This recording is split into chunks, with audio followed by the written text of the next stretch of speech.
दोस्तों 13 जनवरी सन 2025 कुंभ मेले का आयोजन किया जाता है।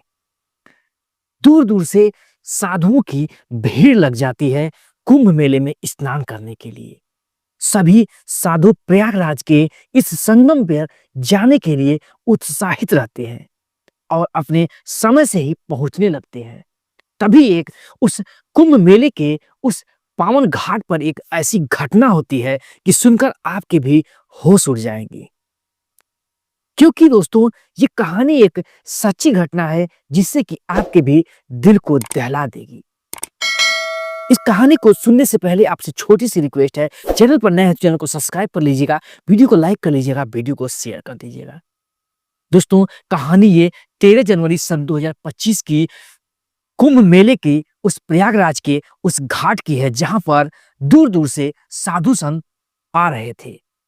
वहीं पर गोरखपुर के एक सिद्धेश्वर नाथ जी महाराज जो कि बहुत ही तपस्वी थे, जो उन्होंने संन्यास लिया था, वो भी सोचते हैं कि क्यों ना 12 साल बाद कुंभ मेले का आयोजन हो रहा है, हम भी चलते हैं और कुंभ मेले में स्नान करके अपने जो है कि जीवन को धन्य बनाते हैं। इसी सोच में वो सिद्धेश्वर नाथ जी गोरखपुर से कूच करते हैं और प्रयागराज के उस संगम पर पहुंच जाते हैं।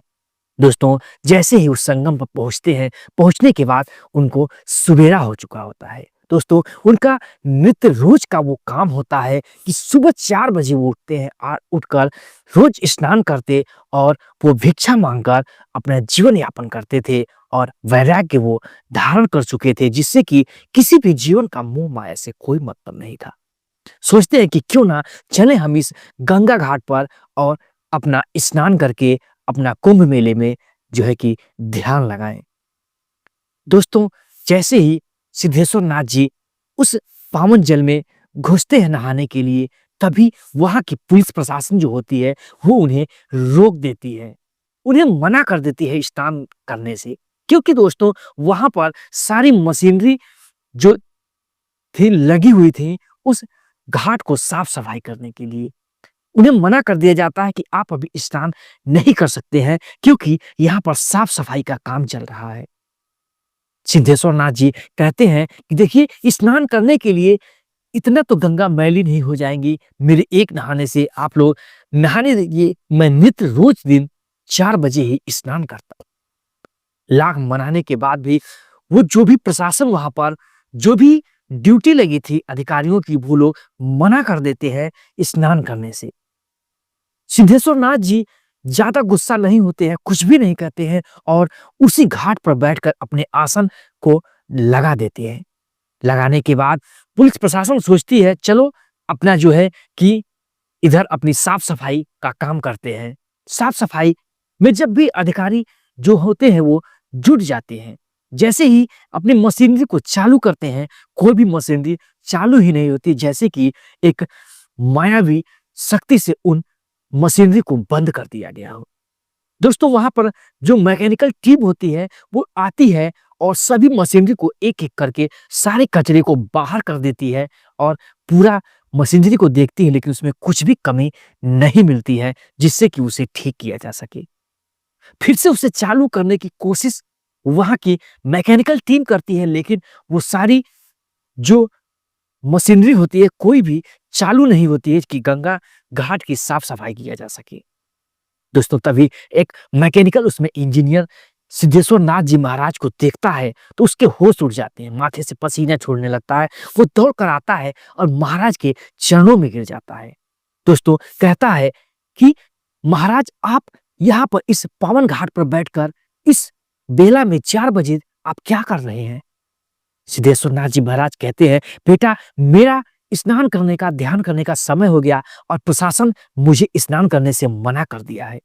दोस्तों जो वो मैकेनिकल इंजीनियर था उसे बचपन में उसे एक सर्प ने काट लिया था जो कि उसकी प्राण निकलने ही वाले थे, तो इन्हीं ने ही अपनी जड़ी बूटियों से इसकी जान बचाई थी।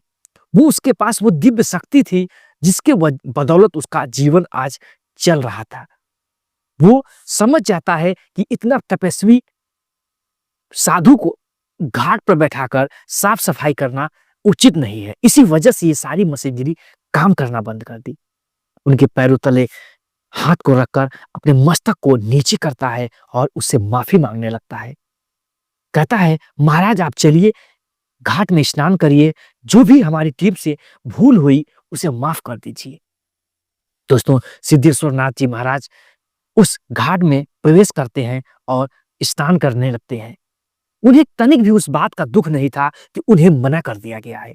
जैसे स्नान करके बाहर निकलते हैं, पूरी फोर्स जो होती है वो हाथ जोड़कर उनसे विनती करती है कि हमें क्षमा कर दीजिए, आपका मैंने समय जो है कि व्यतीत किया और आपके उस निस्दिन बेला से आपको समय को परिवर्तित कर दिया।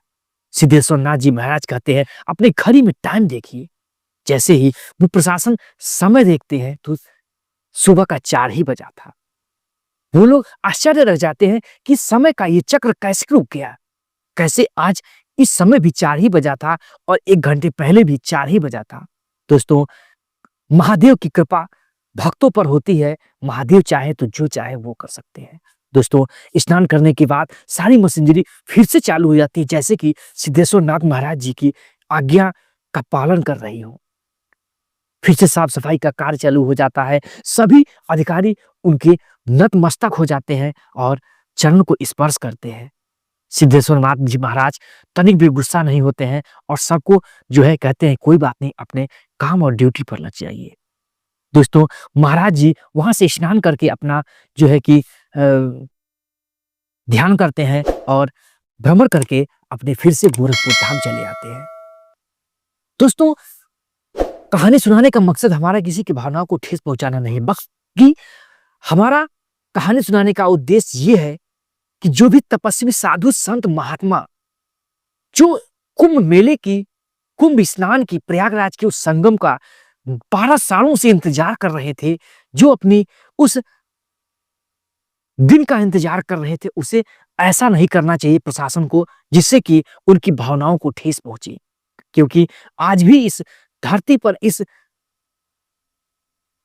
भारत में एक से एक बढ़ के तपस्वी है जो आज भी अपनी सिद्धि को प्राप्त किया है। ऐसी ही इंटरेस्टिंग और कहानी इमोशनल सुनने के लिए हमारे चैनल पेज को सब्सक्राइब कर लीजिएगा और वीडियो को लाइक कर लीजिएगा और वीडियो को शेयर कर दीजिएगा। जय हिंद, जय भारत, वंदे मातरम।